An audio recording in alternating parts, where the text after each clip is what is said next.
보면 첫 번째 장면이 이제 도솔레이상이다, 그죠? 도솔레이상.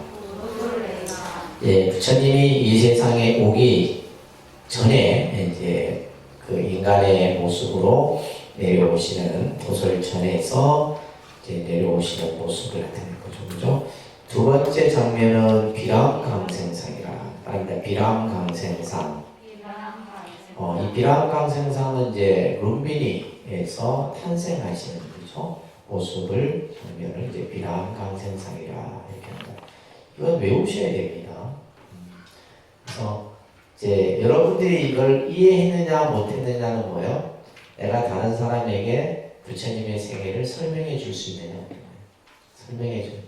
그래서 탄생에서부터 쭉 설명을 해줄 수 있으면 이제 다 이해를 하겠죠, 그죠?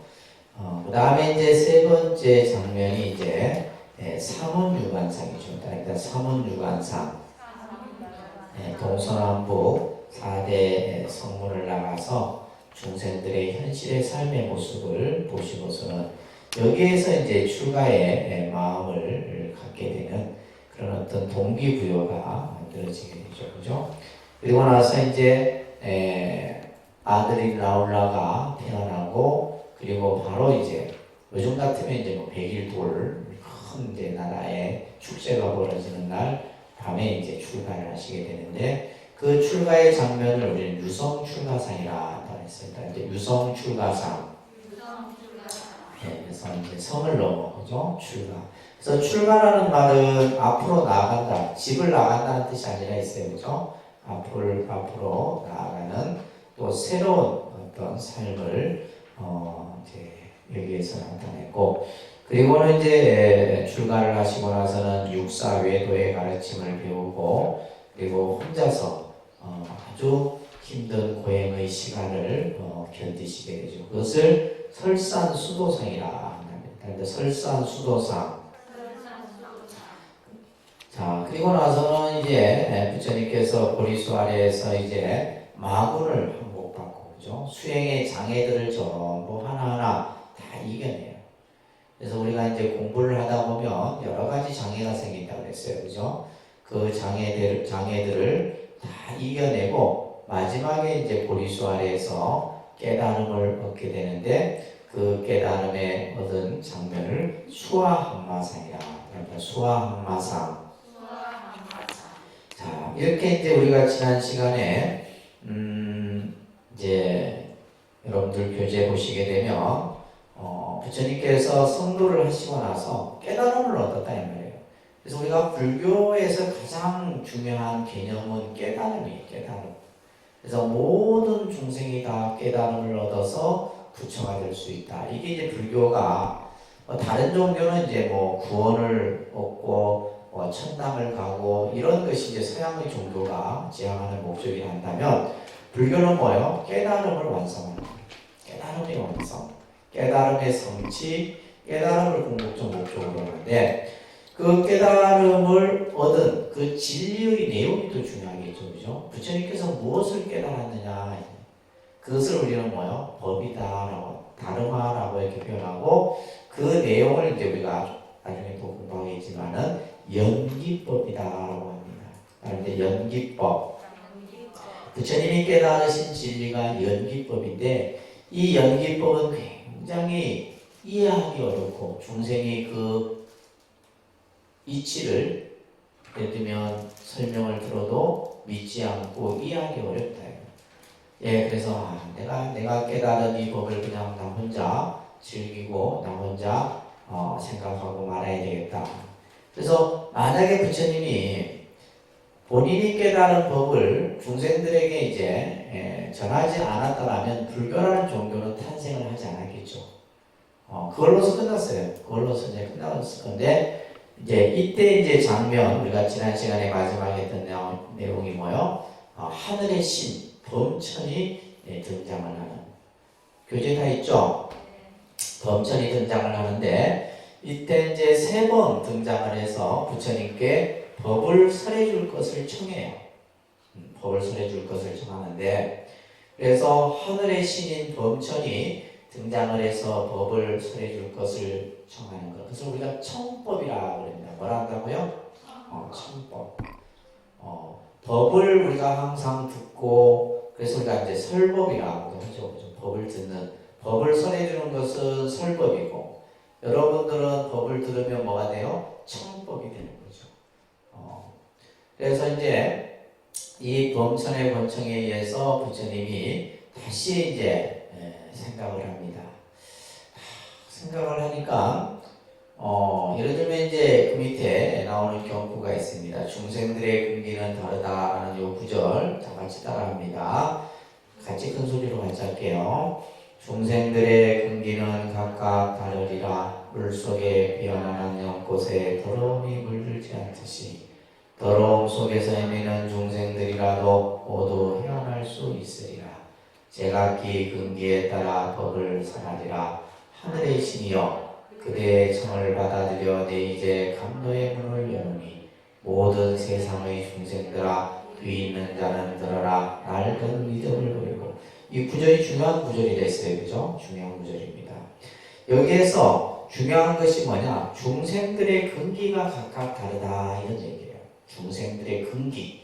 그래서 이제 우리가 불교에서 많이 쓰여지는 용어 중에 하나가 이 근기라는 말이에요. 근기. 한자로 이렇게 씁니다. 근기라고 이렇게 해요. 그래서 사람마다 각각의 근기가 다 달라요. 그래서 근기라는 뜻은 뭐냐 하면 능력이에요. 능력.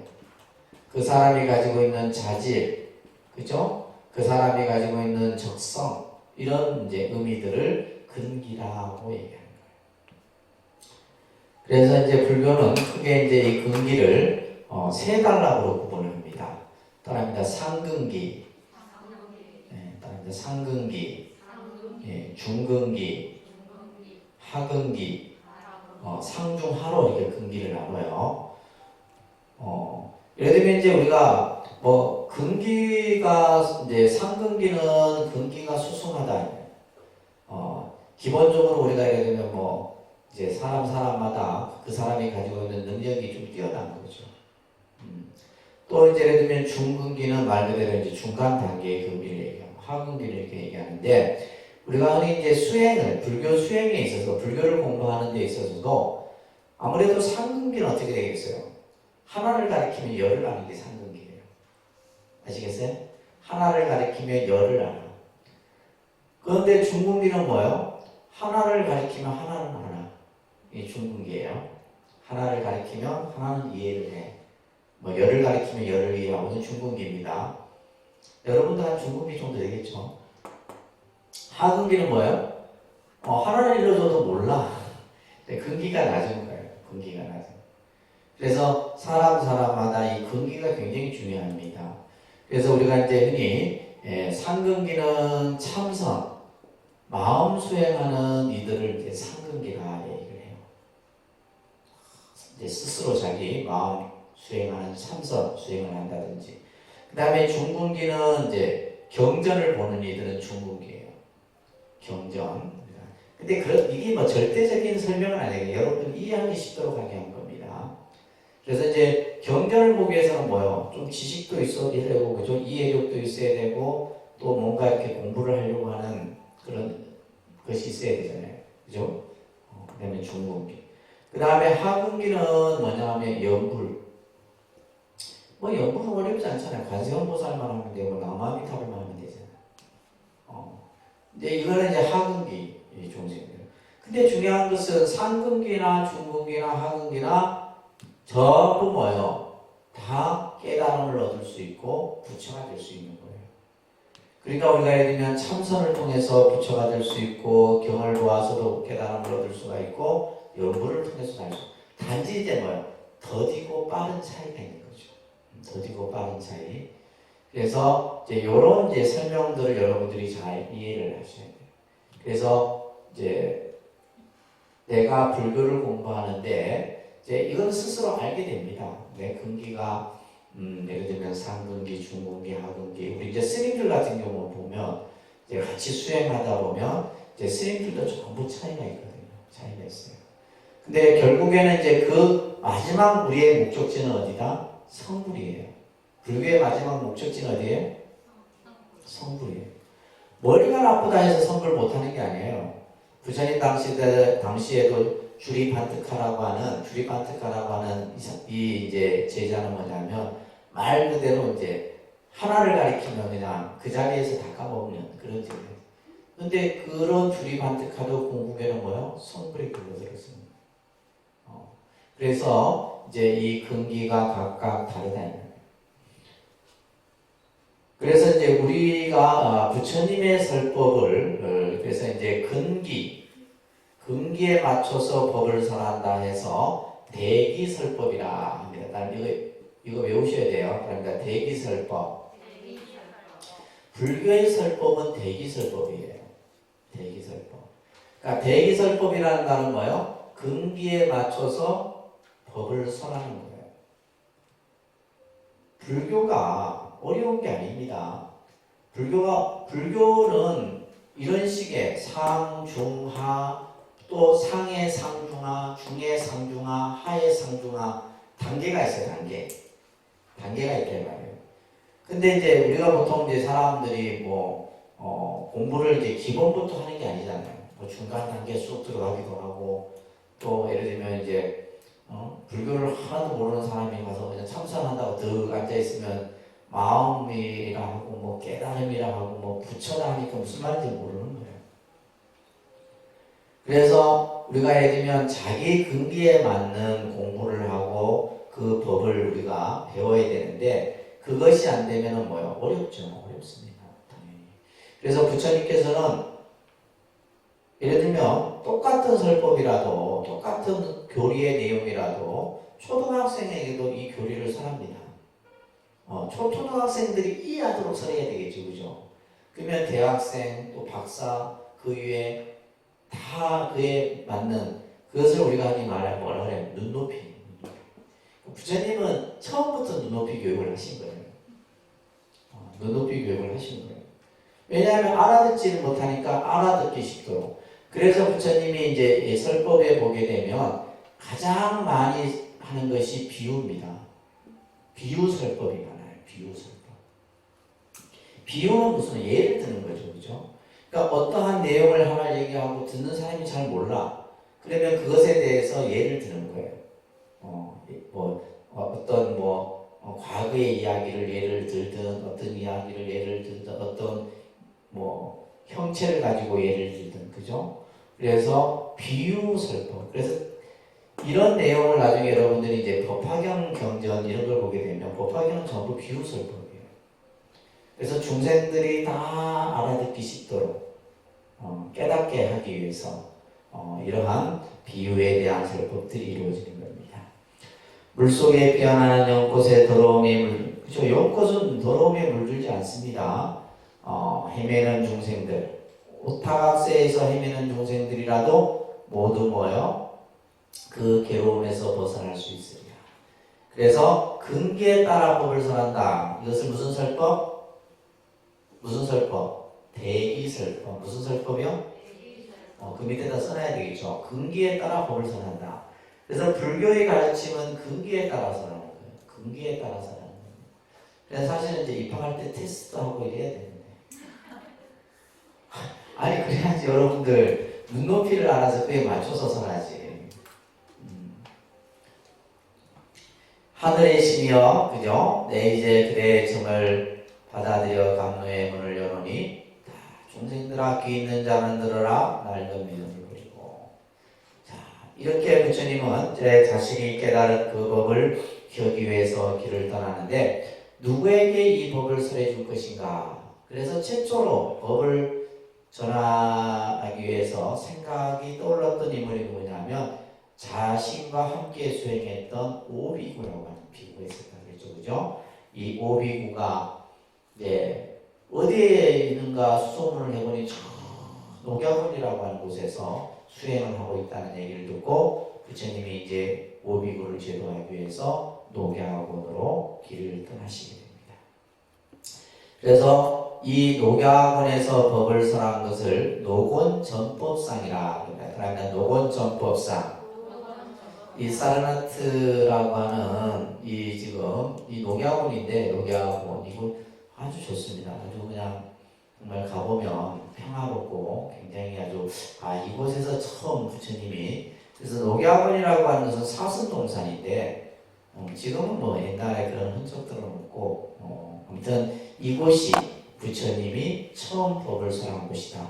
여기에 뭐가 있어요? 아쇼카왕의 석주가 또 있습니다. 이 녹야원에도. 그래서 이곳이 바로 이제 녹야원의 모습인데, 자, 오비구들에게 이제 법을 설합니다. 근데 여기서 이제 경전에 보면 이런 장면이 나와요.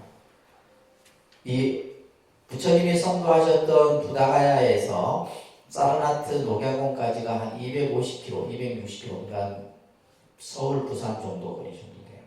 서울에서 대구 정도 거리 정도. 근데 그 길을 걸어가시는 거죠. 그 길을 쭉 걸어서 이제 부처님이 이 오비구를 만나기 위해서 가시는데, 자 이제 저 멀리서 고타마 시타르타가 오는 모습이 보여요. 이제 이 오비구들은 뭐예요? 시타르타는 이미 이제 수행을 포기한 사람이다. 그래서 우리가 시타르타가 오더라도 반겨주지 말고 아는 척을 하지 말자 이렇게 한 거예요.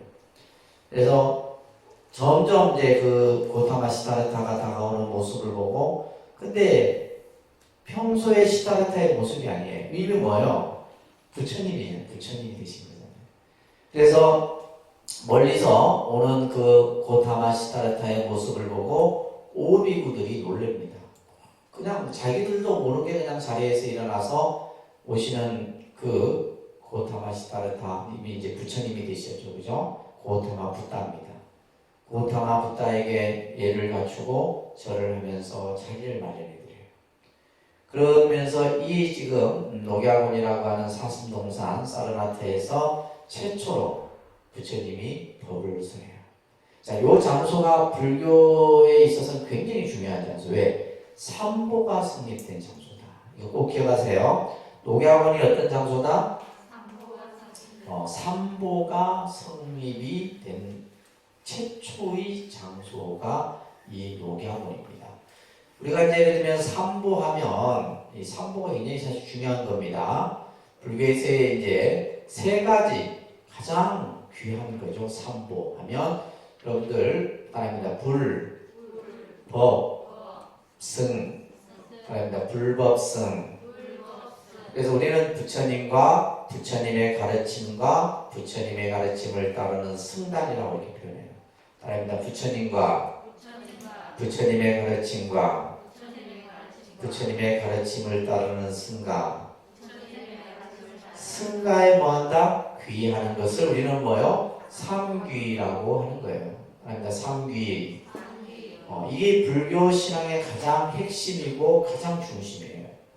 그래서 우리가 불교는 뭐냐면 당신은 무엇을 믿습니까? 라고 하면 나는 삼보에 귀하고 삼보를 의지하고 삼보를 믿습니다. 라고 표현해야 돼요. 예를 들면 당신은 이제 불교 신자니까 뭘 믿습니까? 난 부처님 믿습니다. 하면 이거는 뭐요? 3분의 1만 답이지 정답이 아니에요. 그래서 우리가 이제 기독교 같은 경우도 이제 카톨릭도 삼위일체의 개념이 있죠. 성부, 성자, 성신이라는 개념이 있듯이 불교는 뭐가 있어요? 부처님과 부처님의 가르침과 승가. 그래서 이미 이제 깨달음을 얻으신 부처님, 성가모니 부처님이 이제 그죠? 이 녹야원에서 나타나신 거죠. 그리고 이 승은 뭐예요? 오비구죠. 부처님의 제자가 된 거예요. 오비구들이. 5명의 이제 수행자들이 이제 부처님의 제자가 되고, 이 제자들에게 뭘 설해요? 부처님께서는 가르침, 법은 가르침입니다. 진리예요. 이것을 설함으로써 뭐가 성립이 됐다? 삼보가 성립이 됐다. 이건 아주 중요한 사실이고 여러분들이 꼭 기억해야 됩니다. 부처님이 이곳에서 이제 오비구들에게 여러 설법을 합니다. 중도에 대한 설법, 연기, 사성제, 삼법인. 이런 내용이 이제 여러분들이 흔히 말하는 교리라고 하는 거예요. 교리. 아닙니다. 중도, 연기, 사성제, 삼법인, 이런 내용들을 이제 여러분들이 이제 배우는 거예요. 아셨죠? 이게 이제 제일 아주 불교 교리의 핵심입니다. 자, 부처님께서는 이러한 이제 설법들을 이 오비구들에게 설하면서 하신 말씀 가운데 한 구절을 책에다가 수록해 놓고 있죠. 수행자들은 양극단을 버려야 한다. 하나는 욕망에 탐착하는 것이고 또 하나는 스스로 고행에 열중하는 것이니 이것은 어리석은 일이다. 두 가지 극단을 버리고 중도의 교리를 깨달으면 마음의 평화와 진리의 체험과 열반을 성취하리라. 그래서 우리가 이제 부처님의 가르침을 전부 다 표현하면 중도설법이라는 거예요. 무슨 설법? 중도설법. 그걸 사상으로 얘기하면 중도사상 이렇게 얘기합니다. 그 안에는 뭐냐면 연기나 반야, 공이나 이런 개념들. 그래서 아까 여러분들 반야신경 한글로 이렇게 독송하셨죠? 그 사상이 무슨 사상이에요? 연기 사상이고 공이고 그 다음에 중도고 이런 내용들이 다 들어있는 거예요. 자, 그러면서 오비구에게 법을 설하고 나서 얼마 안 있어서 누구를 또 이렇게 만나냐면 야사라는 청년을 만납니다. 야사. 이 야사가 부처님을 만나는 인연도 굉장히 중요한 그 인연이 돼요. 부처님께서 나무 아래 선정에 들어있을 때 어느 한 청년이 막 허둥허둥 되면서 나무 아래에서 수행에 있는 부처님을 보고는 이 길로 어떤 여인이 지나가지 않았느냐 이렇게 물어요. 그래서 도대체 누굴 찾느냐. 지금 우리 이 집안에 있던 폐물을 들고 어떤 여인이 지금 도망을 갔다 해요. 그걸 그 여인을 잡아야 된다 하면서 그렇게 하는 거예요. 이때 이제 이 야사에게 부처님이 그런 얘기를 합니다. 잃어버린 재산을 찾는 것과 너 자신을 찾는 것 중에 어떤 것이 더 중요하냐. 이러면서 이제 설법이 이루어지는데 이 야사라는 청년은 어떤 청년이냐면 아주 그 성 중에 성 안에서 가장 부잣집 아들이에요. 부잣집 아들. 근데 부잣집 아들인데 형이 말하는 망난이야. 아직 그냥 오로지만 그냥 뭐 이렇게 어떤 뭐 이렇게 일도 안 하고 그냥 노는 걸 좋아하고 친구들과 그냥 늘 뭐 파티를 벌리고 막 그냥 이런. 그래서 예전에 이제 그 요즘은 그런 오렌지족 있어요. 오렌지족. 여러분 아세요? 오렌지족? 강남 쪽에 그냥 뭐 아버지의 부를 편성해갖고 그냥 자기 삶을 방탕하게 사는 그런 청년이었어요. 그래서 그날도 이제 친구들하고 여자들과 이렇게 파티를 벌이면서 진탕 놀고 잠들어 있는 사이에 이제 한 여자가 이제 집안에 폐물을 들고 도망을 가는 거죠. 이제 그 여자를 이제 쫓는다고 쫓다가 만난 사람이 누구예요? 부처님이에요. 그러면서 아까도 얘기했듯이 잃어버린 재물을 찾는 것과 너 자신을 찾는 것이 중에서 어떤 것이 더 중요하다. 그러면서 부처님이 야사에게 쭉 설법을 합니다. 야사가 부처님을 만난 거예요. 그래서 부처님의 설법을 듣더니 야사가 이제 뭐예요? 마음속에 있던 모든 어리석음의 그림자가 가려지면서 마음의 눈이 환하게 열려요. 그리고 나서 이 야사가 이제 부처님을 보고 찬탄하는 그런 이 구절이에요. 아주 유명한 구절입니다. 위대하시라 부처님이시여 세존이시여 거룩하십니다 부처님이시여 세존. 이건 다 찬탄의 문구입니다. 같이 한번 읽어볼게요. 여러분들이 지금 안 읽으면 뭐 읽으래도 안 읽잖아요.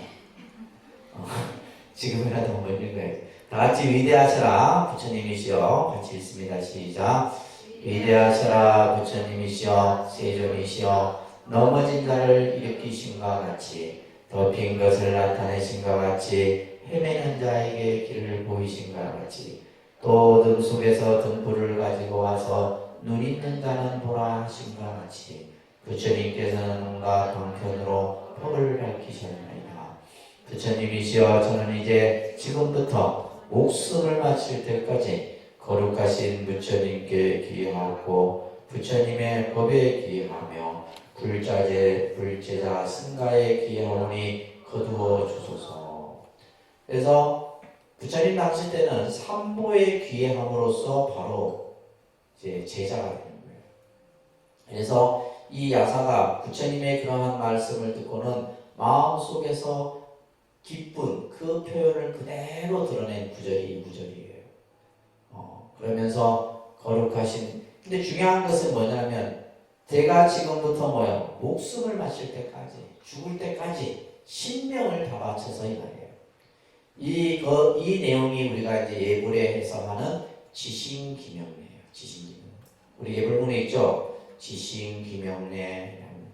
그게 내 목숨.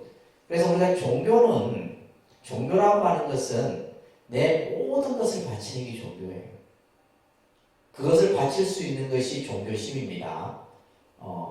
그래서 우리가 뭐 예를 들면 이슬람교가 됐든, 예를 들면 카톨릭이 됐든, 기독교가 됐든, 불교가 됐든, 종교라고 하는 특성 속에는 뭐냐 하면 자기의 모든 것을 바치는 이런 개념들이 다 들어있어요. 근데 이제 불교는 사실 이런 내용이 있음에도 이것을 이렇게 중요하게 얘기하지는 않죠. 우리가 스스로 수행해서 스스로 깨달음을 얻는 이런 이제 내용이 주가 되지만은, 그래서 야사가 내가 목숨을 마칠 때까지 거룩하신 부처님께 귀하고 거룩하신 가르침에 귀하고 거룩하신 승가에 귀합니다. 그래서 여러분들이 이제 집에서 기도할 때도 항상 이 삼기를 먼저 하셔야 돼요. 삼기를 먼저 하고, 법당에 와서도 삼기를 하고, 예를 들면 그래서 우리가 강의를 할 때도 삼기를 하고, 법회를 할 때도 삼기를 하고 하잖아요. 그죠? 이게 중심입니다. 그래서 이 삼보에 기하는 이것을 이제 야사. 그래서 야사가 이제 부처님이시여 저희 집으로 부처님을 모시겠습니다. 아까 야사의 집이 어떤 집이랬어요? 제일 부자는. 그래서 부처님이 이제 오비구랑 같이 야사의 집에 갑니다. 그래서 이 야사의 아버지는 이제 이미 자식을 포기했어. 하도 막 말썽쟁이니까. 그런데 집에 대문을 열고 들어서는데 옆에 누가 있어요? 부처님이지. 여러분들 지금 우리가 그냥 부처님에 대해서 그냥 우리가 단지 불상을 통해서만 부처님을 뵙지, 실제 부처님을 뵙는 순간은 말로 표현할 수가 없는 거죠. 그래서 이 야사의 아버지 어머니가 야사도 달라진 거예요. 평상시 모습이 아니야. 뭔가 아주 그냥 얼굴이 환하게 밝게 빛나는 그런 아들의 모습을 보면서 옆에 있는 분이 어떤 분이냐? 부처님이십니다. 야사. 그러자 이 야사의 아버지 어머니가 그 자리에서 절을 올리면서 부처님께 귀의를 합니다. 이 야사의 아버지 어머니가 최초의 오바세 오바이예요. 따라합니다. 오바세 오바이. 오바세 오바이. 여러분들 말을 익히는데 조금 어렵겠지만, 오바세 오바이는 남자 신도 여성. 불교 최초의 남자 신도가 되고 여성 신도가 됩니다. 그래서 야사의 아버지 어머니가 이제 최초의 오바세가 되는 겁니다. 아셨죠? 그래서 부처님을 모시고서는 이제 온 성중이 난리가 난 거예요. 부처님이 오셨다니까. 그리고 야사라는 이 청년이 부처님께 귀의를 하고, 부모가 귀의를 하고, 그러자 야사의 친구들 50여 명이 부처님의 제자가 된 거예요. 그 자리에서. 그러면서 이제 부처님이 이들에게 여러 설법들을 합니다. 설법들을 하고, 그리고 나서는 이들에게 설한 설법 중에서 우리가 이제 불교에서 굉장히 중요한 내용이에요. 최초의 전도 선언을 합니다. 전도. 무슨 선언을 한다고요? 근데 우리가 이제 이 전도라는 용어는 우리가 잘 안 쓰죠. 근데 이 불교 용어입니다. 이 전도가. 불교 용어인데 우리가 안 쓰고 다른 데서 써도 불교는 이렇게 마음이 좋아갖고 써도 내 거다 안 합니다. 근데 우리 거예요. 장로라는 말도 불교 용어입니다. 장로도 보면 경전에 보면 장로, 수고리, 장로, 사리불 이렇게 장로. 장로 같은 경우는 이제 나이가 많고 덕이 있는 이들을 장로라고 해요, 불교에서. 근데 그것도 이제 기독교에서 장로라는 이제 쓰고 있죠, 그죠? 자, 최초의 전도. 우리가 보면 이 용어를, 그래서 우리가 이제 간혹 이제 여러분들 라디오 듣다면 우리말 바로쓰기 뭐 이런 이제 짤막한 그 우리말에 대해서 이렇게 설명이 아나운서가 보면 우리말도 상당히 어렵더라고요.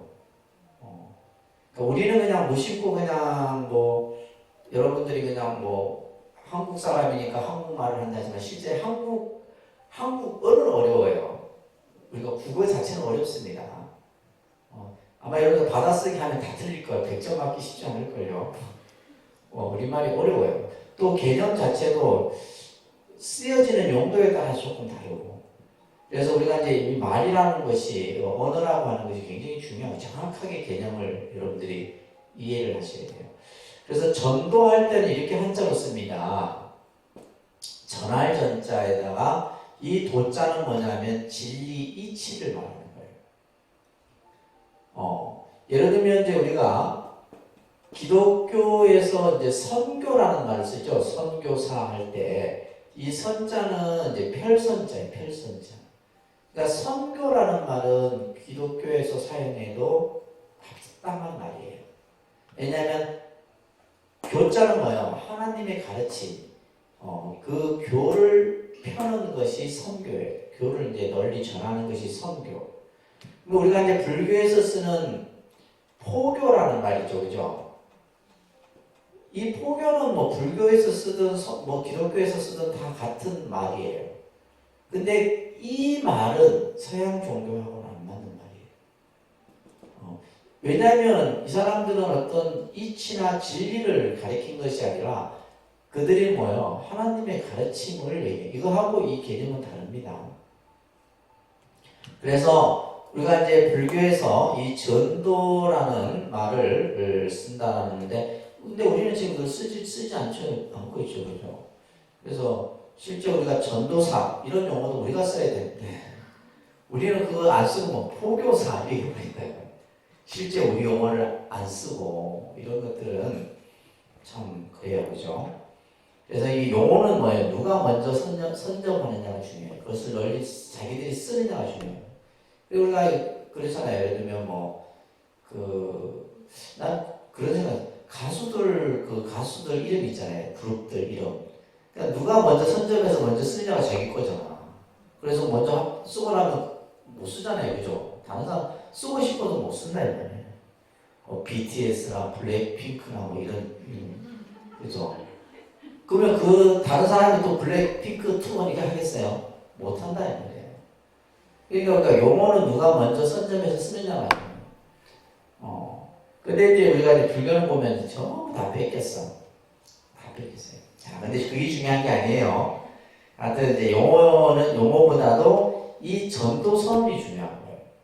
이거 외우셔야 됩니다. 이거 외워야지 수료를 시킨다. 이 전도선이 중요한 겁니다. 이거는 기독교로 친다면 이거는 정말 그들의 어떤 목숨과 같은 거예요. 왜냐면 그들의 생명은 뭐예요? 전도거든. 전도다. 짜는 날에 한 사람이라도 하나님의 말씀을 전해야 되잖아요. 그죠? 이거 외우셔야 돼요. 자, 같이 이 안에 엄청난 그 가르침이 담겨 있어요. 이 전도서는 안에 경전에서 나오는 구절이죠, 그죠? 중앙경이라는 경에 수행자들아, 여기서부터 같이 쭉 소리내서 한번 읽습니다. 큰 소리로 소리를 내서 읽어야지만 내가 머릿속에 기억이 돼요. 눈으로 보는 건 기억이 안 됩니다. 스캔밖에 안 돼요. 그리고 내가 봤다 이거 봤는데 내용을 하나도 몰라. 소리 내서 읽으셔야 돼요. 소리 내서. 자, 수행자들아부터 시작. 수행자들아, 나는 신과 인간들의 온갖 속박으로부터 자유롭게 되었다. 그대들도 신과 인간들의 온갖 속박으로부터 자유롭게 되었다. 수행자들아. 자, 이제 전도 포교의 길을 떠나라. 많은 사람들의 이익을 위하여 행복과 안락을 위하여 세상을 불쌍히 여기고 사람들의 신과 이익과 행복과 안락을 위하여 떠나가라. 두 사람이 한 길로 가지 마라. 수행자들아, 처음도 좋고 중간도 끝도 좋다. 뜻에 맞고 조리 있는 말과 표현으로 법을 잘 나타내는 부족한 법을 설하라. 또 원망 부족하고 청정한 행동을 보여주어라. 수행자들아, 나도 또한 법을 설하기 위하여 우르벨라 장군촌으로 가리라. 자, 여기에서 어떻게 우리가 전도를 해야 되느냐, 어떻게 부처님의 법을 전해야 되느냐, 이 핵심의 개념이 안에 다 담겨 있어요. 이 핵심에. 자, 수행자들아라는 신과 인간들의 온갖 속박으로부터 자유를 해탈을 완성했다 이 말이에요. 그죠? 여기서 이제 신이라는 표현이 나오는 것이 굉장히 중요한 거예요. 그러니까 이미 이 부처님 당시 때는 모든 것이 신 중심의 사상, 신 중심의 문화, 신 중심의 그런 삶이었어요. 근데 나는 그것으로부터 벗어났다 이런 얘기예요. 신의 어떤 구속이나 얽매임으로부터 난 자유롭게 되었다. 이 말은 뭐냐? 깨달음을 얻어 부처가 되었다 이런 얘기예요. 그대들도 신과 인간들의 온갖 속박으로부터 자유롭게 되었다. 그대들은 누구예요? 오비구를 비롯한 야사 친구들과 50여 명의 제자들에게 얘기하는 거예요. 그러면서 수행자들아, 다 이제 전도 포교의 길을 떠나가라. 원래 이제 이 그냥 전도의 길을 떠나가라 이렇게 되어 있는데 내가 포교라는 말도 같이 넣었습니다. 근데 이제 그 다음 줄이 뭐냐면 전도의 목적이에요. 왜 법을 우리가 전해야 되느냐, 이 목적이 중요하다 이 말이에요. 거기다 써놓으세요. 전도의 목적. 전도의 목적은 뭐예요? 많은 사람들의 이익을 위하여, 행복과 안락을 위하여 세상을 불쌍히 여기고 사람들과 신들의 이익과 행복과 안락을 위하여 떠나가라. 이게 전도의 목적이에요. 그러니까 불교라는 종교가 부처님의 법을 전하는 목적이 여기에 있다 이 말이에요. 그래서 우리가 이제 부처님의 법을 전하는 사찰을 전법 사찰이라고 하죠. 전법. 우리 이제 독립선언은 전법 도량입니다. 부처님의 법을 사람들에게 계속 끊임없이 전하는 그러한 역할을 하는 사찰이에요. 그러면 우리가 이제 그 전법의 목적이 뭐냐면 많은 사람들의 뭐요? 이익과 행복과 안락을 위한 거예요. 아시겠어요? 여러분들이 부처님 법을 전한다는 것은 많은 사람들의 이익과 행복과 안락을 위해서요. 전도의 방법이 나옵니다. 두 사람이 한 길로 가지 마라. 그래서 이게 이제 기독교는 달라요. 기독교는 성경에는 보면 항상 전도를 하는 데 있어서 두 사람이 같이 다니는 거예요. 여러분들 선교사 보면 꼭 혼자 안 다닙니다. 둘이 같이 다녀요. 아니면 떼거리로 다니든지. 그래서 절대 혼자 안 돼. 근데 불교는 두 사람이 한 길로 가지 마라. 다 각자 한 사람씩. 이 전도의 방법이 틀린 거예요. 그러니까 기독교도 이제 전도 선언이 있어요. 이런 비슷한 내용이 있습니다. 성경에도. 자, 그러면서 이제 전도의 방법은 두 사람이 한 길로 가지 마라. 그 다음 내용이 중요한 거예요. 수행자들아, 처음도 좋고 중간도 끝도 좋다. 뜻에 맞고 조리 있는 말과 표현으로 법을 잘 나타내는 구조가. 그렇죠. 우리가 법을 전하는 것은 일단은 뭐예요? 말로 표현을 해야 돼요. 우리 불교는 왜 전도가 안 되냐면 전도가 안 되죠. 예를 들면 여러분들이 사람을 전도하는데 부처님 법을 설명해 주셔서 전도하는 경우는 거의 없어요. 그럼 어떻게 전도해요? 야, 그 절 가니까 밥이 맛있더라. 그 절 가니까 막 경치가 좋더라. 그 절 가니까 막 스님이 연구를 잘하더라고. 이 쓸데없는 것들. 그 우리가 이제 부끄러워 우리끼리 하는 얘기니까 그죠? 근데 이거 유튜브에 다 나가요. 진짜 우리끼리 하는 얘기지만 진짜 우리 수준이 이하예요. 사실 우리 불자들이. 근데 기독교인들은 그렇게 안 합니다. 그들은 전도를 할 때 뭐요? 처음부터 끝까지 성경 구절을 봐요. 성경에 뭐 몇 장 몇 절에 하나님께서 이런 말씀을 하셔서 그죠? 근데 우리가 예를 들면 왜 처음도 좋고 중간도 끝도 좋고 처음부터 끝까지 안 해더라도 부처님 말을 그죠 뜻에 맞고 조리 있게 표현해야 되는데 표현 능력이 안 되는 거예요. 우리 스스로가 왜 그래요? 공부를 안 했기 때문에. 우리가 지금 교리 공부하죠. 기독교는 교회에는 성경 공부 어마어마하게 합니다. 예를 들면 시험도 보고 막 그냥 늘 쓰고 암기하고 그렇게 하면 시키면 아무도 안 할걸. 응? 그 사람들은 그렇게 예를 들면 그냥 되지 않잖아요. 왜냐면 처음에 뭐 교회 간다 해서 그렇게 막 그냥 성경 구절을 달달달달 외우고 그렇게 하는 건 쉬운 게 아니에요.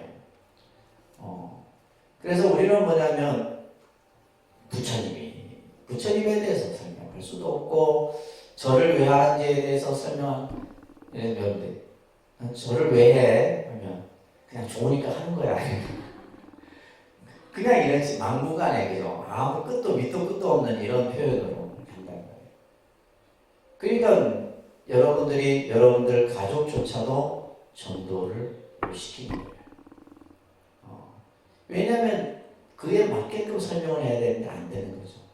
자, 그죠? 일단 설명도 안 돼. 조리 있는 말과 표현을 못해요, 그죠? 그 다음에 두 번째, 그러면 행으로 보여야 되잖아요. 그래서 부처님께서 뭐예요? 원망 부족하고 청정한 행동을 보여줘야 해요. 이게 중요한 겁니다. 내가 말로서 안 될 때는 뭐예요? 행동으로라도 여러분들이 우리 엄마가 전에 가더니 참 달라졌다. 평상시에는 막 쓴줄도 내고 화도 내고 막 짜증도 내고 이러더니 절에 갔다 오더니 이해력도 높아지고 그러면 불교라는 종교가 참 대단한 것 같아요. 그런데 어떻게 돼요? 절에 가더라도 똑같아. 그냥 똑같이 그냥 바가지 긁고 짜증내고 그냥 승질 부리고 이러면 그죠? 아이들이나 집에 있는 또 내 주변에 있는 사람들이 절에 갈까요? 안 갈까요? 안 갑니다. 그러니까 말로 안 될 때는 뭘로 해라? 그죠? 행동으로서 우리가 그 사람을 교화시킬 수 있어야 되는데 우리 불교 신자들은 말로도 안 돼, 행동으로도 안 돼. 그러니까 전도가 돼요, 안 돼요? 안 돼요. 그냥 구경 삼아 이절 구경이나 다니다가 이제 끝나는 거지. 그러면 안 돼요. 부처님께서 지금 이렇게 얘기하고 계시잖아요. 전도의 목적은 뭐다? 중생들의 이익과 행복과 안락을 위해서. 그러면 전도를 어떻게 하냐? 두 사람이 한 길로 가지 말고, 그죠? 뜻에 맞고 조리 있는 말과 표현을 하고, 그리고는 원망 부족한 청정한 행을 보이고.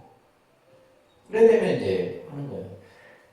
이제 여러분들 우리가 이제 저희가 신도 교육 기관이에요. 조계종. 김해시에서는 저희 사찰이 이제 유일한데 신도 교육기관이 되면 이제 여러분들이 전문 과정을 마치게 되면 포교사를 볼 수 있는데 포교사는 사실 저는 이 포교사는 이제 여러분들이 시험을 치기 위해서 제가 이제 추천서를 써줘야 되는데 제가 예전에 창원에 있을 때는 포교사가 되려면 세 가지 내가 조건을 하나요. 첫째는 뭐냐면 가족을 포교시킬 수 있어야 됩니다. 아니 포교사가 참 본인 가족도 포교를 못 시키는데 무슨 딴 데 가서 어문 짓을 해. 말도 안 되는 소리예요. 그죠? 그랬더니 아무도 안 하더라고. 그래서 내가 불교 대학을 만들고 나서 한 몇 년간 포교사를 저희 절에서는 배출을 안 했었어요. 그냥 우리가 좀 제대로 된 부처님 법을 여러분들이 하셔야 돼요. 자, 이 전도서는 중요합니다. 아셨죠? 우리가 스스로 완벽하게 이해하지 못하더라도 부처님의 가르침을 내 주변 사람들에게 이치에 맞도록 또 합당한 그러한 설명을 해서 이해시킬 수 있는 그런 불자가 되어야 됩니다.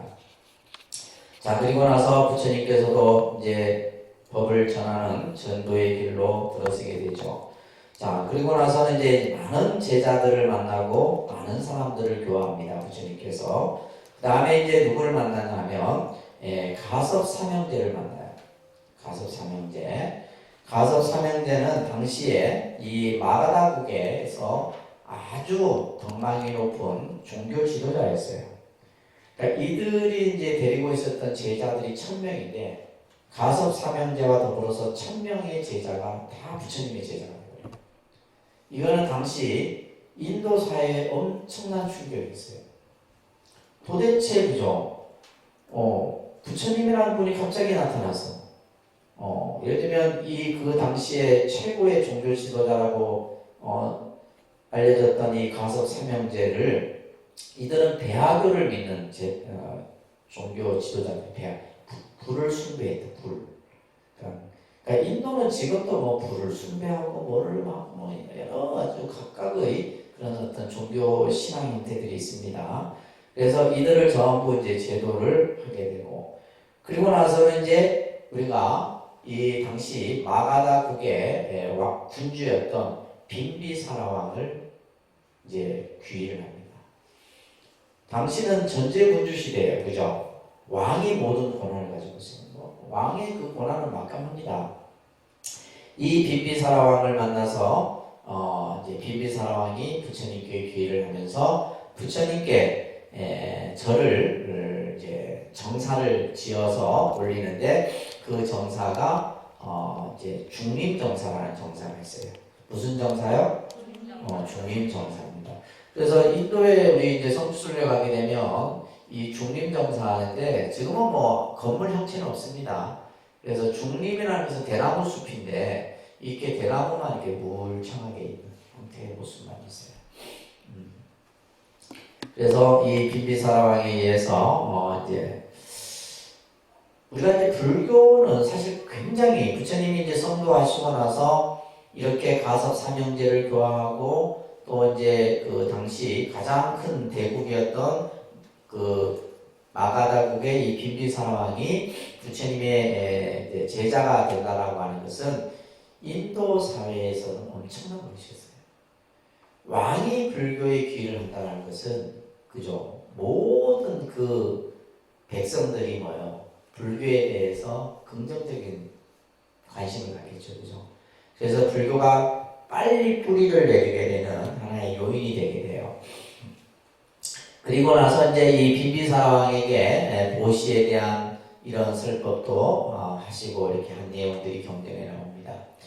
그리고 이제 사리불과 목걸련이라고 하는 제자가 사리불과 목걸련, 나중에 이제 사리불 목걸련은 이런 모습입니다. 중림정사가 이렇게 돼 있어요. 이런 형태의 모습으로 인도에서 지금 이제 이렇게 그냥 뭐 고문 같은 느낌입니다. 고문 같은 느낌. 이 사리불과 목걸련이 이제 부처님의 제자가 되게 되는데, 원래 이 사리불과 목걸련은 육사외도 가운데 산자야라고 하는, 산자야 벨라디푸타라고 하는 그 외도의 제자들이었어요. 근데 이 사리불과 목걸련이 이제 불교의 귀의를 하게 되죠. 요즘 말로 하면 개종을 넘기죠. 개종을 해서 부처님의 제자가 되게 됩니다. 그래서 이제 여러분들 부처님이 성도하신 후 직후에 이제 부처님의 제자가 아주 급증합니다.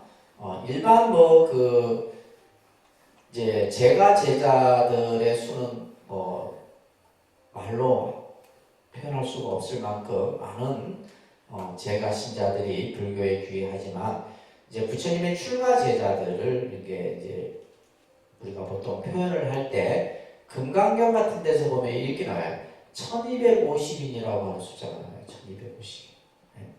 경전에 보게 되면 1250여 명의 제자들과 함께 하셨다 이렇게 표현하는데, 예를 들면 지금 아까 가섭, 그죠? 가섭 삼형제가 불교 교단에 귀의하면서 1000명의 제자들이 귀의를 하게 되죠, 그죠? 그 다음에 이제 사리불과 목걸련의 제자들이 또 있었는데, 이 제자들이 이제 한 200명.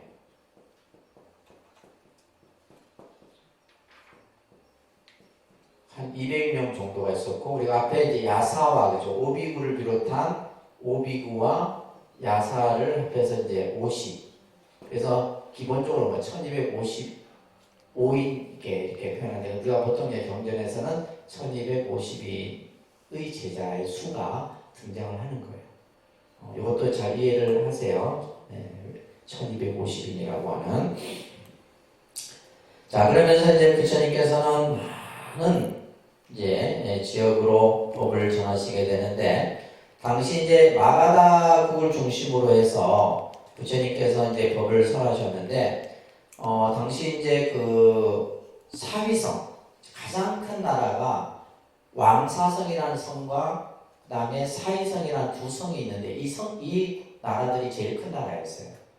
그래서 이제 당시 이 사위성에 여러분들 이제 밑에 보시면 수달따 장자라고 하는 수달따 장자라고 합니다. 그래서 이제 이 장자라는 칭호는 뭐냐면 요즘 말로 치면 이제 회장이에요. 회장. 대재벌 회장을 장자. 아주 이제 많은 재산을 이제 갖춘 대부호를 장자라 이렇게 얘기를 합니다. 이 수달따 장자가 어느 날 이제 무역을 하기 위해서 이웃 나라였던 마가다국에 갔다가 부처님의 설법을 듣게 된 거예요.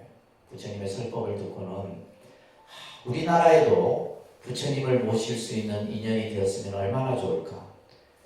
그러면서 이제 부처님을 법회가 끝나고 나서 부처님을 개별적으로 이렇게 칭견하고 예배를 드리면서 부처님이시여 저희 나라에도 오셔서 꼭 우리 나라 백성들에게도 법을 설해 주십시오. 그러자 부처님이 나와 제자들이 머물 곳이 있다면 내가 너희 나라에 가서 법을 설하리라 얘기를 해요. 그러자 이 수달따 장자가 이제 부처님께 뭐요? 부처님이 머무실 절을 지어드리기로 약속을 합니다. 그래서 이제 그 절이 지금 요 기원정사예요. 우리가 금강경에 설해졌던 장소입니다. 그래서 아까는 중림정사, 다른데 중림정사는 최초의 절이에요. 불교 최초의 절은 중림정사입니다. 그 다음에 이제 이 사위성의 정사는 기원정사예요. 다른데 기원정사, 중림정사. 그래서 그러니까 부처님 나왔을 때는 사라는 말은 안 썼어요. 그건 중국에 왔었습니다. 보통 이제 기본적으로 정사라는 말을 많이 썼어요. 정사. 사찰명에 정사라는 말을 쓰고, 요즘에 이제 현대에 와서는 선언이라는 말을 많이 붙였어요. 안국선언, 능인선언, 뭐 이런 선언. 그래서 저희도 이제 그냥 좀 사나 이런 건 너무 이제 흔하잖아요. 식상하잖아요. 그래서 저희도 이제 선언. 제 이제 사제가 저쪽 김해 저쪽 내동 쪽인가 이제 바라밀선언이라고. 바라밀선언. 이제 그다음에 이제 선언을 이렇게 붙여갖고 했던 데가 가장 대표적인 게 이제 서울 강남에 있는 능인선언. 능인선언 같은 경우 신도가 한 20만 됩니다. 그 능인선언, 그 다음에 안국선언. 안국선언은 부산도 있고 서울에도 있고 그래요. 그 두 절이 가장 이제 선언이라는 명칭을 좀 이렇게 썼던 그런 사찰이죠. 그러다가 이제 보통 우리가 이제 무슨 사로 이렇게 쓰는 것이 일반적이고, 그죠? 그건 나중에 또 공부를 할 겁니다. 그래서 이제 이 기원정사를 짓게 되는데, 자, 이거 짓는 과정이 아주 드라마틱한 내용이 경전에 나와요. 이 수달따 장자가 부처님을 모실 이제 절을 짓기 위해서 터를 먼저 찾아야 될 거 아니에요. 터를 찾던 중에 아주 적합한 터를 발견해요. 근데 그 터의 주인이 누구냐? 그 나라 왕자의 이제 땅이었던 거예요. 기타태자라고 하는. 그래서 태자를 찾아가서 땅을 팔 것을 간청을 합니다. 근데 왕자가 무슨 땅 팔 무슨 뭐죠? 돈이 필요한 것도 아니고. 그래서 몇 번 거절을 해요. 그래도 이제 그 나라에서 아주 덕망이 있었던 수달따 장자가 여러 번 와서 간청을 하니까 이제 이 기타태자가 단련시키기 위해서 가격 제시를 하는데 어떻게 하냐면 제가 가지고 있는 이 땅을 황금으로 덮을 정도의 가격을 쳐주신다면 내가 이 땅을 팔겠습니다. 땅을 어떻게 뭘로 해요? 황금으로 덮는. 근데 이제 이 수달따 장자가 자신의 재산을 팔기 시작합니다.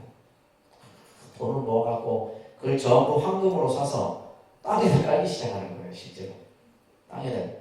아니 이제 기타 태자는 이게 팔려고 했던 게 아니라 단련시키기 위해서 그 제안을 한 건데, 그러자 이제 기타 태자가 수다타 남자를 만나서 아니 도대체 왜 이 땅을 이렇게 사시려고 하십니까? 그러자 이제 이 수다타 남자가 지금 이웃 나라인 마가다국에는 빈비사라 왕이 중림정사를 지어서 부처님을 모시고 많은 사람들에게 법을 설해 주어서 그 나라의 사람들은 행복해하고 있다. 우리나라도 부처님을 모시고자 제가 이 터가 꼭 필요하다.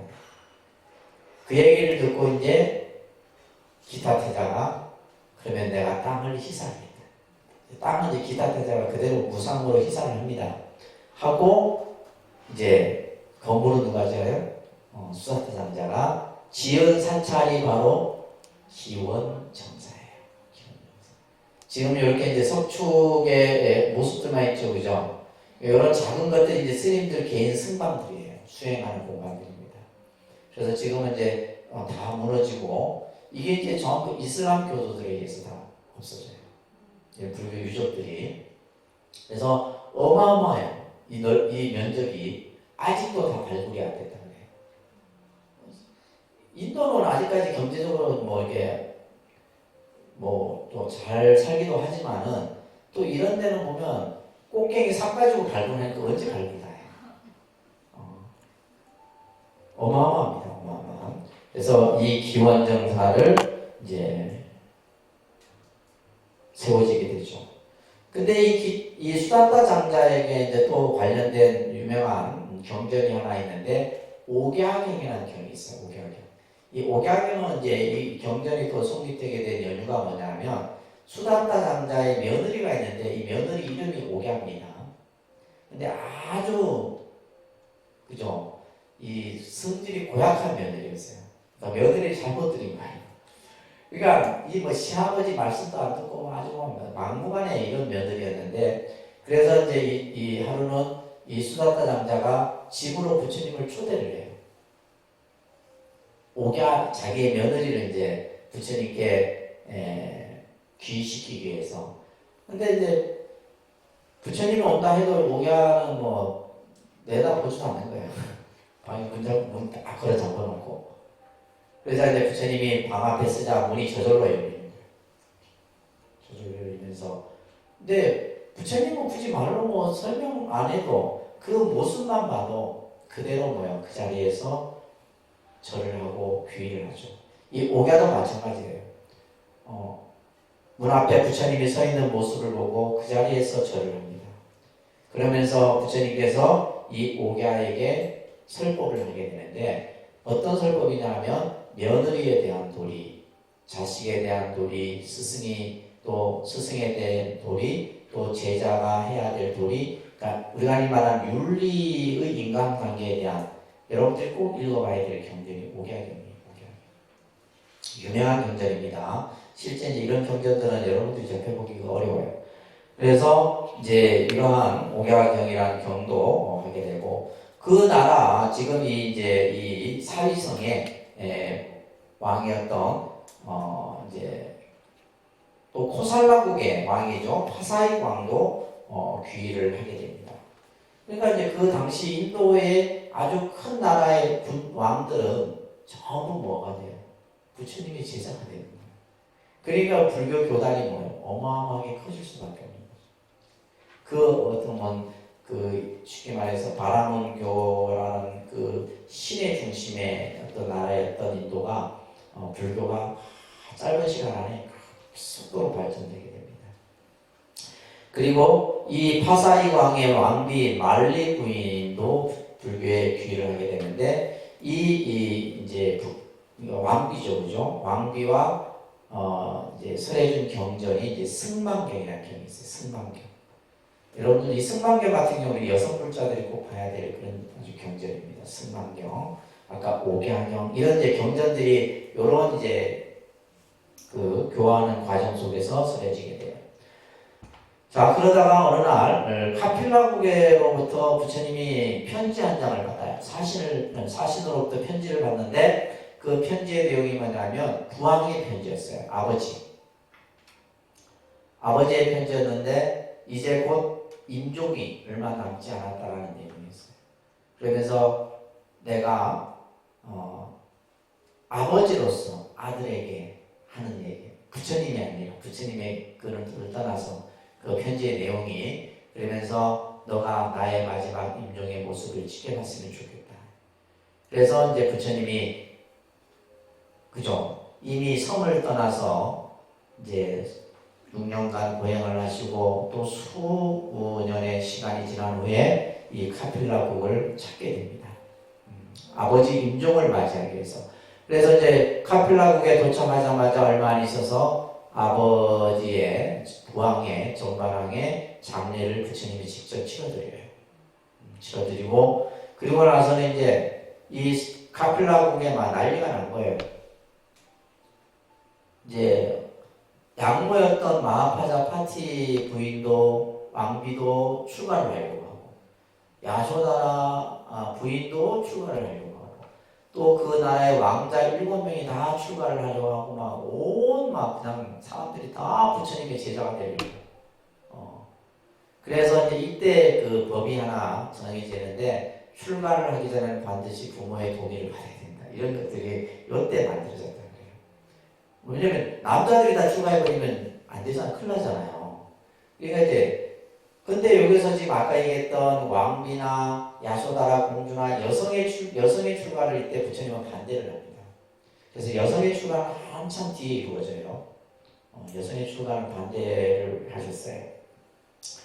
그래서 이 카펠라에 이제 많은 사람들이 부처님의 제자가 되게 되고 그 밑에 보시게 되면 500여인의 출가가 이제 얘기가 나오는데 나중에 이제 후에 이제 우리가 여성 출가자들을 뭐라 그래요? 비군이라고 그러죠. 비군이. 그래서 비군이 교단은 후에 만들어집니다. 후에 만들어지게 돼요. 그리고 이제 앙굴리말라는 이제 99명의 목숨을 앗아간 살인자입니다. 앙굴리말라. 이 앙굴리말라도 부처님이 교화를 하죠. 근데 칼을 들고 부처님을 향해서 달려들어요. 근데 그 순간 뭐야? 칼이 딱 부러지는 거예요. 몇 번을 해도 똑같아요. 그 자리에서 앙굴리말라가 부처님께 귀의를 하고 제자가 돼요. 그 다음에 데바다타라고 하는 부처님의 사촌 동생인데 이 데바다타는 부처님을 암살을 해서 자기가 부처가 되려고 하는 이제 이런 이야기들이 경전에서 좀. 그러니까 쉽게 말해서 뭐야? 부처님은 악한 사람도 뭐요? 전부 다 구제를 하는 이런 어떤 이야기들이 경전에서 쓰여지게 되고 그 다음에 이제 샤카족이 멸망을 합니다. 샤카족은 부처님의 종족이죠, 그죠? 이 샤카족이 멸망을 하는 장면을 부처님이 직접 보게 돼요.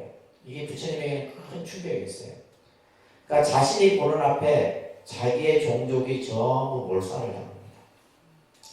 근데 이야기가 경전에서 어떻게 그려지냐면 바두다바라는 왕이 이제 군사를 이끌고 샤카족을 정벌을 하러 가죠.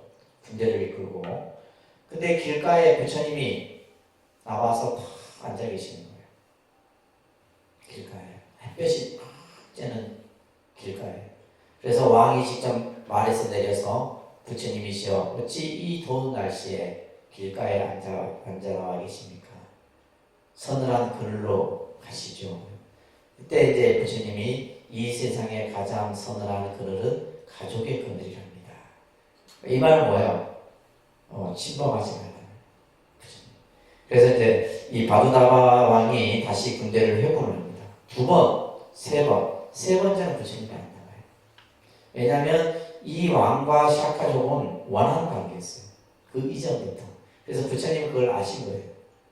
그래서 부처님이라면 충분히 그죠. 그걸 지켜줄 수 있었지만은 부처님 또한 그 인연법을 거스릴 수 없는 거예요. 그래서 이 바두다바 왕이 이제 샤카족을 몰살을 시켜버리죠. 그 다음에 빈비사라 그 아사세 왕의 귀의 얘기가 나오는데 이 아사세 왕은 마가다국의 빈비사라 왕의 아들입니다. 이 아사세도 부처님께 귀의를 하고 자 이렇게 부처님은 인도 전역을 인도가 원체 큰 나라이기 때문에 사실은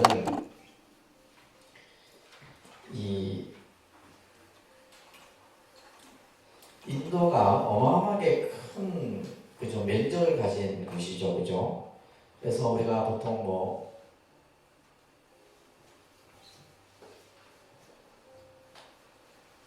요게 이제 이쪽으로 흐르는 강이 인더스 강이고 이쪽에 이제 흐르는 강이 이제 겐지스 강이라고 합니다. 이게 인더스 강, 겐지스 강의 인도 지도로 한다면 실제 이제 예를 들면 그 우리가 이쪽은 이제 어디냐 하면 이쪽에 이제 뭐예요? 히말리아 쪽이고 그죠? 네팔하고 다 경계하고 있는 곳이고 실제 부처님이 교화했던 자리는 요 중앙 인도의 중앙 정도로 이렇게 전체 보시게 되면 요게 이제 늘 부처님이 이제 교화를 하셨고 실제 이런 그 변방은 전도사들을 보내서 부처님의 제자들을 보내서 포교를 하고 했다라고 보시면 됩니다. 그래서 부처님의 교화는 신분, 인종, 성 구분 없이 모든 중생들에게 제도의 가르침을 하셨습니다. 어느 누가 할 것 없이 그죠? 또 특히 이제 뭐 당시 그 바이샬이라고 하는 곳에 유명한 기생이었던 암바팔리라고 하는 기생이 있었는데 이 암바팔리가 부처님에게 동산을 기증해요. 산을 기증을 합니다. 그래서 암바팔리 동산이라고 하는 동산이 있는데 그러니까 예를 들면 뭐 인도의 뭐 예를 들면 최하층부터 시작해서 최고의 바라문 계급에 이르기까지 모든 사람들이 부처님의 가르침을 받게 됩니다. 그러다가 이제 부처님이 이제 열반에 다다르게 되죠. 열반에 다다르게 되는데 그러면서 이제 그 열반의 모습을 여러분들 교재에 보시면 쌍립열반상이라고 해요. 그러니까 쌍립열반상. 이제 마지막 이제 열반의 모습을 보이기 위해서 부처님께서는 쿠시나가라라고 하는 열반지로 길을 떠나시게 됩니다. 우리가 이제 실제 이 부처님의 생애에 나오는 경전들을 보게 되면 저는 불교라는 종교가 왜 불교가 좋습니까? 라고 했을 때 불교는 굉장히 인간적인 종교예요. 우리가 보통 종교하면 신을 중심으로 하는 종교인데 저는 개인적으로 실제 불교가 그래서 좋아해서 추가도 했지만은 굉장히 인간적인 부처님의 삶 또한 보면 굉장히 인간적인 면들이 보여집니다. 어느 날 길을 가다가 부처님이 아난에게 아난아 내가 등이 아프구나 눕고 싶다 이런 표현들도 나오고 그러면서 이제 이 열반에 다다르면서 여러 말씀들을 하시게 되는데 우리 지금 교재에도 보면 아난아 내가 이제 80살이 되어서 늙고 쇠하였대 마치 이제 내 몸은 맑은 수레와 같아서 겨우 수리하여 전도가고자 하는 것이다. 방편의 힘으로 잠깐 목숨을 머물게 하리라 내 스스로 힘써 정진하면서 이 고통을 참으리라. 이런 표현들도 나오고 부처님이 실제 몸에 등창이 났을 거예요. 한번 등창이 나서 굉장히 좀 이렇게 요즘 말하면 중기 같은 거겠죠. 고통을 좀 이렇게 많이 이렇게 겪었다는 이야기가 나오는데 그게 뭐냐면 부처님이 본인도 모르게 길을 가다가 벌레를 밟은 그 각오로 몸에 등창이 났을 거예요. 그런 이야기들이 나오고 그러면서 이제 마지막 부처님께서 우리들에게 가르침을 설하는데 자 여기 이제 열반상이에요. 쿠시나가라에 가면 열반상이 있습니다. 부처님이 열반의 모습으로 다 누워 계시는 열반상의 모습이 있어요. 자 여러분들 부처님의 마지막 우리 중생들에게 하신 말씀입니다. 자기를 등불로 삼고 이거 외우셔야 돼요. 아까 전도선언하고 이건 외우셔야 됩니다. 제가 외우라는 것은 그만큼 중요하다는 거예요. 이게 불교의 핵심 가르침입니다. 자, 같이 소리내서 따라합니다. 같이 읽을게요. 시작. 자기를 등불로 삼고 교를 등불로 삼아라. 우리 다른 것을 등불로 삼지 말라. 자기에게 귀하고 법에 귀하라. 부디 남에게 귀하지 말라. 그리고 진리를 위하여 게으르지 말고 정진 노력하라. 하나님하여 내가 인멸한 뒤에도 능히 이 법대로 수행하는 자가 곧 나의 참다운 제자요 내 뜻에 맞는 제자라. 이게 유명한 자등명 법등명의 가르침이에요. 자기를 등불로 삼고 법을 등불로 삼아라. 이게 불교의 아주 중요한 개념입니다. 그래서 불교는 항상 뭐요? 자기 자신이 주인이고 그러니까 누가 나를 깨우쳐 주는 게 아니에요. 여러분들이 스스로 수행을 해서 스스로 자기 완성의 깨달음을 이루어야 되는 겁니다. 그러기 위해서는 뭐요? 게으르지 말고 부지런히 정진해라. 부처님이 가장 싫어했던 인간 유형이 게으른 사람이에요. 게으르면 공부 안 됩니다. 우리가 성공한 사람들 보면 전부 그 성격이 보면 부지런해야 돼요. 뭔가 남보다 더 한 발 앞서야 되고 그래서 그런지 하여튼 우리 스님들의 삶은 뭐예요? 새벽 4시부터 하잖아요. 새벽 4시부터 하루 종일 그러니까 이제 잠시도 뭐예요? 쉬는 어떤 그런 여유의 시간이 없이 그냥 쉼없이 정진하고 쉼없이 수행하고 쉼없이 공부하고 이런 삶이 아마 이 부처님의 마지막 말씀 진리를 위하여 게으르지 말고 부지런히 정진해라. 이게 불교의 마지막 부처님의 우리 중생에게 하신 말씀입니다. 아셨죠? 아시겠죠? 자, 그러면서 마지막 춘다의 공양, 버섯 공양인데 이 버섯에 독버섯이 들어있었어요. 그래서 이 버섯을 드시고는 이제 병세가 더 악화되셔서 마지막 이제 쿠시나가라 사라상수 아래에서 열반에 드시게 되는데 이때 이제 부처님의 세납이 80인, 80. 그래서 39세에 성도하셔서 80세에 이르기까지 한평생을 중생을 교화하는 이러한 모습들을 우리들에게 보이신 거예요. 자, 이게 이제 쿠시나가라에 가면 있습니다. 열반당이에요. 열반당. 아까 그 열반상이 요 안에 있습니다. 그래서 부처님이 이제 열반하셨던 이런 이제 모습으로. 그래서 수많은 사람들이 이 열반지 쿠시나가라에 가서 참배하고 기도하고 합니다. 그리고 이제 마지막에 부처님이 장례를 제자들에게 장례를 부탁한 것이 아니라 장례는 일반 신도들에게 장례를 하도록 했어요. 그리고 당시 8나라가 있었는데 8나라의 왕들이 장례를 합니다. 그리고 그 부처님의 사리, 우리가 보통 사리는 유고를 사리라고 그래요. 무슨 여러분 생각하는 영롱한 구슬 이게 아닙니다. 부처님의 육체를 화장하고 난 그 유고를 사리라 하는데 그 사리를 이제 8등분을 해서 각 나라마다 모시게 됩니다. 자, 그래서 그 부처님이 열반하신 날이 2월 보름이 되는 겁니다. 몇 월 며칠요? 음력으로 2월 보름이 열반이라고 해요. 열반은 그래서 불교의 죽음은 부처님의 죽음은 우리가 예를 들면 육체의 죽음을 열반이라는 게 아닙니다. 열반이라는 뜻은 깨달음의 완성이에요. 열반은 뭐라고요? 깨달음의 완성인 것이지 우리가 예를 들면 뭐 불교에서 뭐 열반에 드셨다니까 부처님이 돌아가셨다. 부처님은 돌아가신 게 아니에요. 그런 개념으로 보지 않습니다. 그래서 열반에 드셨다라고 하는 것은 깨달음의 완성을 이루셨다. 그래서 우리가 이제 열반이라는 말은 탐진치의 삼독이 소멸된 상태를 열반이라 이렇게 교리적으로 설명을 해요. 그런 것들은 나중에 여러분들에게 설명을 드리겠습니다. 자, 이렇게 해서 이제 우리가 부처님의 삶을 쭉 봤는데 부처님이 탄생일이 이제 4월 8일이죠, 그죠?